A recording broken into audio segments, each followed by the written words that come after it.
adalah milik pusaka, kepunyaan Tuhan.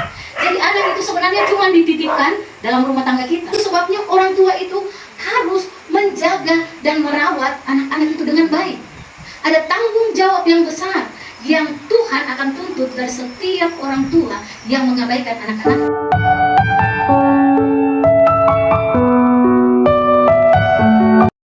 Pembacaan kita di Mazmur 127 ayat yang ketiga. Silakan. Mazmur 127 ayat 3. Sesungguhnya anak-anak lelaki adalah milik daripada Tuhan, dan buah kandungan adalah suatu upah. Amin. Bapak Ibu Saudara yang kekasih, anak-anak laki-laki di sini yang dimaksudkan sama juga. Anak laki-laki atau anak perempuan sama saja, Bapak Ibu Saudara yang kekasih. Di sini karena dalam konteksnya itu orang-orang Yahudi itu mereka itu menganut paham yang patrilineal ya. Itu artinya dari keturunan ayah ya. Jadi yang dibicarakan itu selalu anak laki-laki atau ayahnya dan anak laki-laki. Sama seperti Tuhan Yesus memberi makan 5.000 orang laki-laki. Anak-anak dan perempuan tidak dihitung. Bapak Ibu Saudara yang kekasih di dalam Tuhan, anak adalah milik pusaka, kepunyaan Tuhan. Jadi anak itu sebenarnya cuma dititipkan dalam rumah tangga kita. Tidak ada itu Bapak Ibu Saudara yang kekasih orang bilang, oh ini anak tidak direncanakan, atau ini anak-anak haram, atau ini anak yang tidak diprogram. Tidak Bapak Ibu Saudara yang kekasih. Anak-anak, setiap anak itu berharga di mata Tuhan. Anak-anak itu adalah kepunyaan Tuhan, milik pusaka Tuhan. Bapak Ibu Saudara yang kekasih, milik pusaka artinya Bapak, kalau kita dikasih barang-barang pusaka kayak apa ya, kayak kriska atau kayak warisan apa begitu, dan itu adalah milik pusaka, itu harus dijaga karena nantinya itu akan menjadi diberikan kepada turun-temurun, kayak mahkotanya Ratu Inggris ya, itu dari ratu-ratu yang sebelumnya, dan itu diwariskan Bapak Ibu Saudara. Itu adalah barang pusaka yang sangat berharga. Sama dengan anak-anak kita, firman Tuhan katakan bahwa anak-anak adalah milik pusaka daripada Tuhan, dan itu dititipkan di tengah-tengah rumah tangga kita Bapak Ibu Saudara yang kekasih. Itu sebabnya orang tua itu harus menjaga dan merawat anak-anak itu dengan baik. Ada tanggung jawab yang besar yang Tuhan akan tuntut dari setiap orang tua yang mengabaikan anak-anaknya. Karena itu Bapak Ibu Saudara yang kekasih, ini adalah milik pusaka Tuhan, dan Tuhan mau kita menjaganya dengan baik, kita merawatnya dengan baik, sehingga kelak anak-anak ini boleh menjadi berkat di tengah-tengah keluarga kita, di tengah-tengah lingkungan, di tengah-tengah gereja, di tengah-tengah lingkungan di mana kita berada. Karena itu Bapak Ibu Saudara yang kekasih di dalam Tuhan, sebagai orang-orang percaya, kita patut bersyukur ketika Tuhan menempatkan anak-anak di tengah-tengah rumah tangga kita. Itu adalah anugerah Tuhan yang harus kita pelihara. Itu adalah anugerah Tuhan yang harus kita jaga dengan baik, sehingga satu waktu kelak anak itu akan menjadi berkat di tengah-tengah kehidupan kita. Yang kedua Bapak Ibu Saudara yang kekasih, tujuan Tuhan di tengah-tengah rumah tangga kita, menempatkan anak-anak di tengah-tengah rumah tangga kita. Yang kedua, mari kita lihat ayat yang keempat. Mazmur 127 ayat yang keempat. Seperti anak-anak panah di tangan pahlawan, demikianlah anak-anak pada masa muda. Amin. Bapak Ibu Saudara yang kekasih, firman Tuhan katakan bahwa orang tua itu harus mengarahkan anak-anaknya seperti seorang pahlawan, dan anak-anak itu digambarkan seperti anak panah. Jadi orang tua adalah pahlawan itu yang akan menembakkan anak panah itu pada sasaran yang tepat. Kalau seorang pahlawan tentunya tidak akan membuang panahnya begitu saja Bapak Ibu Saudara yang kekasih. Seorang pahlawan pasti akan memperhitungkan untuk menembak ke sasaran yang tepat Bapak Ibu Saudara yang kekasih. Dan orang tua digambarkan sebagai pahlawan yang harus menembakkan panahnya pada sasaran yang tepat. Bapak Ibu Saudara yang kekasih, kalau kita tidak mengarahkan anak-anak kita sejak masa mudanya, dan mereka akan melenceng jauh dari Tuhan, Tuhan pasti akan meminta pertanggungjawaban dari orang tua. Tetapi waktu kita sudah mengarahkan anak-anak itu dengan baik Bapak Ibu Saudara yang kekasih, tetapi karena pergaulan-pergaulan dan anak itu akhirnya jauh dari Tuhan. Kita sudah melaksanakan apa yang Tuhan perintahkan bagi kita. Seperti seorang pahlawan, Bapak Ibu Saudara yang kekasih di dalam Tuhan, pahlawan adalah orang-orang yang akan melakukan tugasnya dengan baik, mengarahkan anak panah itu sesuai dengan kehendak Tuhan. Kalau kita melihat Bapak Ibu Saudara yang kekasih dalam firman Tuhan, mari kita baca dulu dalam Amsal pasal 29 ayat 17. Kita lihat. Silakan. Amsal pasal 29 ayat 17. Amsal 29 ayat 17. Didiklah anakmu, maka ia akan memberikan ketentraman kepadamu dan mendatangkan sukacita kepadamu. Amin. Jadi Tuhan Bapak Ibu Saudara yang kekasih mau mengajar orang-orang tua, mau mengingatkan orang-orang tua. Kita harus mendidik anak kita. Karena ketika kita tidak mendidik anak kita dengan baik, dan anak kita itu akan jauh dari Tuhan, itu akan mendukakan hati kita. Tapi Bapak Ibu Saudara yang kekasih, ketika firman Tuhan katakan didiklah anakmu, maka ia akan memberikan ketentraman kepadamu dan mendatangkan sukacita. Anak-anak yang dididik, anak-anak yang diarahkan kepada Tuhan sejak masa kecilnya, sehingga besar mereka menjadi berkat, besar mereka menjadi kebanggaan, mereka menjadi sukacita di tengah-tengah rumah tangga, di tengah-tengah keluarga. Mari lihat dalam Amsal pasal 20 ayat yang ke-11. Amsal pasal yang ke-20 ayat yang ke-11. Amsal pasal yang ke-20 ayat yang ke-11. Amsal 20 ayat 11. Anak-anak pun sudah dapat dikenal daripada perbuatannya, apakah bersih dan jujur kelakuannya. Jadi Bapak Ibu Saudara yang kekasih, dari kecil anak-anak kita itu, kalau kita memperhatikan mereka, kalau kita mempedulikan mereka, dan kecil-kecil kita sudah tahu sifatnya ini anak Bapak Ibu Saudara yang kekasih. Apakah anak kita itu peduli dengan orang lain? Apakah anak kita itu licik, suka tipu-tipu? Apakah anak ini suka melawan? Apakah anak ini suka memberontak? Dari kecil itu kita sudah tahu. Firman Tuhan katakan tadi dalam Amsal, di situ dikatakan bahwa anak-anak pun sudah dapat dikenal daripada perbuatannya, apakah bersih dan jujur kelakuannya. Karena itu Bapak Ibu Saudara yang kekasih, kita sebagai orang tua harus mengarahkan anak-anak kita, harus mendidik mereka dengan baik. Kalau mereka dari kecil-kecil sudah suka berbohong, kita harus mengingatkan mereka, kita harus mengarahkan mereka, kita harus menolong mereka, membimbing mereka, mengingatkan mereka dengan kebenaran firman Tuhan, sehingga mereka diubahkan Bapak Ibu Saudara yang kekasih. Mari kita lihat dalam Amsal pasal 23. Amsal pasal 23 ayat 13-14. Jangan menolak didikan dari anakmu, ia tidak akan mati kalau engkau memukulnya dengan rotan. Engkau memukulnya dengan rotan, tetapi engkau menyelamatkan nyawanya dari dunia orang mati. Amin. Bapak Ibu Saudara yang kekasih, ada pengajaran sekarang, jangan pukul anak. Anak tidak boleh dipukul. Tetapi firman Tuhan katakan Bapak Ibu Saudara yang kekasih, jangan menolak didikan dari anakmu, ia tidak akan mati kalau engkau memukulnya dengan rotan. Kita juga tidak pukul bodoh-bodoh ya Bapak Ibu Saudara yang kekasih. Kita juga harus mendisiplin anak-anak kita. Jangan sampai mereka melakukan kesalahan-kesalahan, mereka melakukan hal-hal yang tidak benar, dan kita cuma menegur biasa saja. Itu bisa berbahaya untuk masa depannya Bapak Ibu Saudara yang kekasih. Karena itu sebagai seorang pahlawan yang harus mengarahkan anak-anaknya dengan baik. Firman Tuhan katakan tadi dalam Amsal, engkau memukulnya dengan rotan, tetapi engkau menyelamatkannya dari dunia orang mati.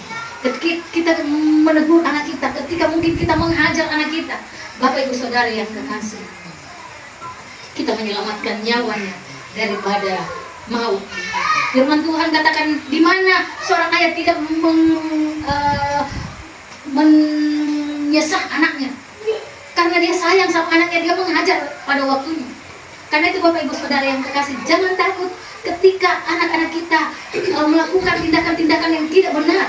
Kita harus mengarahkan dia, mungkin dengan keras Bapak Ibu Saudara yang kekasih, tetapi waktu kita mengarahkan anak-anak kita, mengajak anak-anak kita dengan keras. Mungkin kita juga sedih, tetapi kita harus mengarahkan dia supaya itu kita menghindarkan anak-anak kita dari maut. Karena itu Bapak Ibu Saudara yang kekasih, perlu hikmat dari Tuhan, perlu pertolongan Tuhan. Tuhan berikan hikmat bagaimana kita mengarahkan anak-anak. Saya melihat di YouTube satu waktu, saya lihat ada seorang anak, dia marah sama bapaknya itu sudah tua, dan dia berdiri di rumahnya yang sudah mau roboh. Dia tendang sana, tendang sini, dan ada tetangganya satu bicara begini-begini. Akhirnya tidak lama anak itu jatuh dalam lubang di rumahnya. Itu rumahnya kayak rumah kayu ya, dan kemudian dia jatuh ke bawah. Apa Ibu Saudara yang berkasih, anak-anak kalau dia tidak diarahkan, besar-besar dia akan mempermalukan orang tua. Kita juga perlu didikan yang keras, arahan yang keras, tetapi pada porsinya Bapak Ibu Saudara yang kekasih. Jangan sampai kita membiarkan anak-anak kita itu tidak pernah kita tegur, akhirnya akan menjadi binasa. Karena itu Bapak Ibu Saudara yang kekasih di dalam Tuhan, sebagai seorang pahlawan, Tuhan mengatakan kita orang tua adalah pahlawan yang akan mengarahkan anak panah itu tepat sasaran. Kita harus membawa, mengantar anak-anak kita menjadi orang-orang yang kuat di dalam Tuhan, yang militan di dalam Tuhan, yang takut akan Tuhan, sehingga anak-anak kita boleh menjadi berkat untuk kemuliaan nama Tuhan. Dan yang terakhir Bapak Ibu Saudara yang kekasih, di ayat yang kelima, silakan Mazmur 127 ayat yang kelima.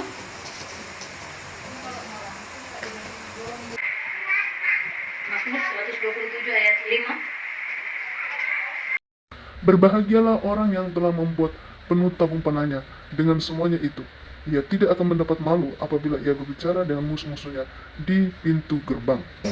Bapak Ibu Saudara yang kekasih di dalam Tuhan, yang ketiga, orang tua harus mengarahkan anaknya dengan benar. Dan ketika dia terus mengarahkan anaknya dengan benar, dia tidak akan mendapat malu. Di situ dikatakan, berbahagialah orang yang membuat penuh tabung panahnya dengan semuanya itu. Ia tidak akan mendapat malu apabila ia berbicara dengan musuh-musuh di pintu gerbang. Dan orang-orang yang mengarahkan anak-anaknya dengan benar, Bapak Ibu Saudara yang kekasih, mereka tidak akan dipermalukan. Mereka akan tidak malu, Bapak Ibu Saudara yang kekasih. Bapak Ibu Saudara yang kekasih di dalam Tuhan, ada banyak orang tua yang tidak bahagia di masa tuanya karena anak-anaknya mengabaikan orang tua. Kalau kita melihat Bapak Ibu Saudara yang kekasih, ada anak-anak yang sudah dididik dari kecil sampai besar. Besar mereka menjadi orang yang berhasil, tetapi untuk merawat orang tua mereka tidak mau. Mereka suruh lebih bagus itu orang tua dikasih bawa di panti jompo. Apalagi kalau anak menantu tidak suka sama mertuanya ya. Sudah, daripada dia merepotkan, itu sudah tua sekali juga, bawa sudah ke panti jompo. Di sana banyak orang-orang tua juga dia bisa tinggal di sana dan bisa segala macam, bisa bergaul dan orang. Bapak Ibu Saudara yang kekasih, orang tua mendidik anaknya dari kecil sampai besar, memperhatikan anak-anak, tetapi setelah besar anak-anak tidak peduli dengan orang tua, malah orang tua dimasukkan ke panti jompo. Panti jompo. Bapak Ibu Saudara yang kekasih, ada lagi anak-anak disekolahkan, dikuliahkan. Setelah tamat kuliah, Bapak Ibu Saudara yang kekasih, bukannya berhasil, dia malah tipu sana tipu sini, akhirnya masuk penjara, mempermalukan orang tua. Kemarin ada seorang tentara, hanya karena minta uang sama bapaknya berapa begitu, akhirnya dia tikam bapaknya berapa kali, 50 kali. Kalau saya tidak salah di televisi ya. Tidak masuk akal Bapak Ibu Saudara yang kekasih, seorang anak yang sudah dibesarkan oleh orang tua, tetapi Bapak Ibu Saudara yang kekasih, bukannya setelah orang tuanya tua, bukannya dia menjadi kebanggaan, bukannya dia menolong orang tuanya, dia kemudian membunuh orang tua. Itu sungguh-sungguh mempermalukan orang tua, menyakitkan hati Bapak Ibu Saudara yang kekasih. Tetapi Bapak Ibu Saudara yang kekasih, kalau kita mengarahkan anak-anak kita tepat seperti yang Tuhan kehendaki, seperti seorang pahlawan, firman Tuhan katakan kita tidak akan mendapat malu. Anak-anak kita menjadi orang-orang yang militan di dalam Tuhan. Anak-anak kita menjadi kebanggaan, menjadi orang-orang yang luar biasa di dalam Tuhan. Karena dari kecil kita mendidik mereka, kita mengarahkan mereka, kita membimbing mereka, membawa mereka kepada Tuhan.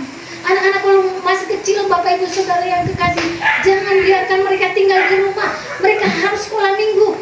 Setelah itu mereka masuk di remaja, teen, masuk ke pemuda, supaya Bapak Ibu Saudara yang kekasih di dalam Tuhan, anak ini jangan binasa, jangan salah dalam pergaulannya. Bapak Ibu Saudara yang kekasih, ada seorang ibu tua, waktu kecil anaknya dirawat dengan baik. Dia seorang janda, dan setelah mulai remaja, anak ini karena lingkungan di mana dia tinggal itu banyak anak-anak yang nakal. Bapak Ibu Saudara yang kekasih, anak ini besar-besar dia tidak mau dengar orang tua. Dia selalu memberontak kepada ibunya, tetapi ibu ini seorang yang takut akan Tuhan. Dia selalu mendoakan anaknya, Tuhan, Engkau berbelas kasihan sama anakku ini, Tuhan. Dan apa yang terjadi setelah anak ini lebih besar lagi, dia selalu melawan orang tua. Dia kalau marah dia lempar rumahnya. Pokoknya dia teriakin mamanya. Mamanya ini sudah tua, seorang janda. Tetapi mamanya ini seorang yang takut akan Tuhan. Dia terus mendoakan anaknya, Tuhan, Tuhan, tolong anakku, Tuhan, bawa belas kasih-Mu, Tuhan, untuk anak ini. Dan apa yang terjadi, Bapak Ibu Saudara yang kekasih, ketika anak ini satu waktu dia menikah, dia mendapatkan seorang perempuan yang takut Tuhan. Istrinya ini, Bapak Ibu Saudara yang kekasih, sangat mengasihi mertuanya. Dia rawat mertuanya, dia betul-betul mengasihi mertuanya. Dan mertuanya itu sangat bersukacita. Kenapa? Karena anak ini walaupun dia nakal, dia dapatkan istri yang baik. Kemudian anak ini bertobat. Dia mulai mengasihi orang tuanya. Dia mulai belajar. Karena dia sangat mengasihi istrinya, dia mengasihi juga mamanya. Dan disitulah Tuhan menyatakan kemuliaannya. Bapak Ibu Saudara yang dikasih, waktu kita terus mendoakan anak-anak kita, waktu kita terus membawa anak-anak kita kepada Tuhan, kita akan melihat bagaimana anak-anak kita diubahkan oleh Tuhan. Tuhan sanggup mengubahkan anak-anak kita. Tuhan sanggup membuat yang tidak baik menjadi baik. Karena Dia itu Tuhan yang dahsyat, yang luar biasa. Karena itu Bapak Ibu Saudara yang kekasih, jangan pernah berhenti mendoakan anak-anak kita. Jangan pernah berhenti membawa anak-anak kita kepada Tuhan.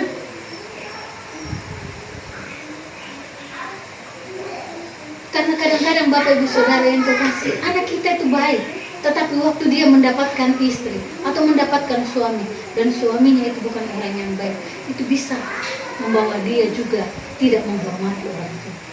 Tetapi Bapak Ibu Saudara yang kekasih, waktu kita terus mendoakan, kita akan melihat bagaimana anak-anak kita itu tidak akan mempermalukan kita. Anak-anak itu akan menjadi berkat untuk orang tua. Kalau kita sudah tua, Bapak Ibu Saudara yang kekasih, kita tidak berdaya lagi. Anak-anak adalah harapan kita juga. Tetapi waktu kita salah mengarahkan anak-anak kita, seperti kalau kita lihat di toko-toko Alkitab juga banyak, Bapak Ibu Saudara yang kekasih, anak Imam Eli, anak-anaknya Mahlon dan Kilion, ya, seorang anak-anak Dursila yang tidak takut Tuhan, padahal dia adalah anak imam, Bapak Ibu Saudara yang kekasih. Mari kita baca dulu dalam 1 Samuel ayat yang terakhir, 1 Samuel pasal 3 ayat 13 dan 14. Silakan. 1 Samuel pasal 3 ayat 13 dan 14. 1 Samuel 3 ayat 13. Sebab telah ku beritahukan kepadanya bahwa aku akan menghukum keluarganya untuk selamanya karena dosa yang telah diketahuinya, yakni bahwa anak-anaknya telah menghujat Allah, tetapi ia tidak memarahi mereka. Sebab itu aku telah bersumpah kepada keluarga Eli bahwa dosa keluarga Eli tak akan dihapuskan dengan korban sembelihan atau dengan korban sajian untuk selamanya. Bapak Ibu Saudara yang kasih, ini adalah akibat dari Imam Eli ketika dia melihat anak-anaknya menghujat Allah, dia tidak memarahinya, firman Tuhan katakan. Dan akhirnya Bapak Ibu Saudara yang kekasih, murka Tuhan turun atas keluarga ini. Ketika orang tua tidak mengarahkan anak-anak, dia melihat anak-anaknya melakukan kesalahan-kesalahan, tetapi dia tidak menegur. Firman Tuhan katakan, aku telah bersumpah kepada keluarga Eli bahwa dosa keluarga Eli takkan dihapuskan dengan korban sembelihan atau korban sajian untuk selamanya. Karena itu Bapak Ibu Saudara yang berkasih, cuma sebagai orang tua, sebagai pahlawan yang Tuhan percayakan untuk mengarahkan anak-anak itu, kita menjadi orang tua yang dekat melekat kepada Tuhan. Minta selalu hikmat dari Tuhan. Ini bukan saja secara orang tua kandung Bapak Ibu Saudara yang kekasih, anak-anak yang Tuhan percayakan di tengah-tengah rumah tangga kita harus mengarahkan, kita harus menolong mereka, membimbing mereka, sehingga mereka menjadi orang-orang seperti anak panah yang ditembakkan pada sasaran yang tepat, dan anak-anak itu akan berhasil di kemudian hari untuk kemuliaan nama Tuhan. Tadi kita mengucapkan itu, Intan Indri berulang tahun. Kita percaya Pak Andres Ibu Andres adalah pahlawan yang ada dalam rumah tangga untuk mengarahkan anak-anak mereka. Aldi Selo, Intan Indri menjadi anak-anak yang akan ditembakkan pada sasaran yang tepat, menjadi berkat di kemudian hari untuk kemuliaan nama Tuhan. Kita semua adalah pahlawan-pahlawan yang Tuhan percayakan dalam kehidupan kita. Apapun yang ada di depan kita, mungkin anak-anak kita atau orang-orang yang ada di sekeliling kita, menjadi orang-orang yang ada di sekitar kita yang Tuhan mau kita arahkan. Mintalah selalu hikmat dari Tuhan, mintalah selalu kekuatan dari Tuhan, sehingga kita mengarahkan anak-anak itu pada sasaran yang tepat, sehingga mereka berhasil di kemudian hari menjadi berkat, menjadi alat Tuhan untuk kemuliaan nama Tuhan. Tuhan memberkati firman-Nya. Amin. Mari kita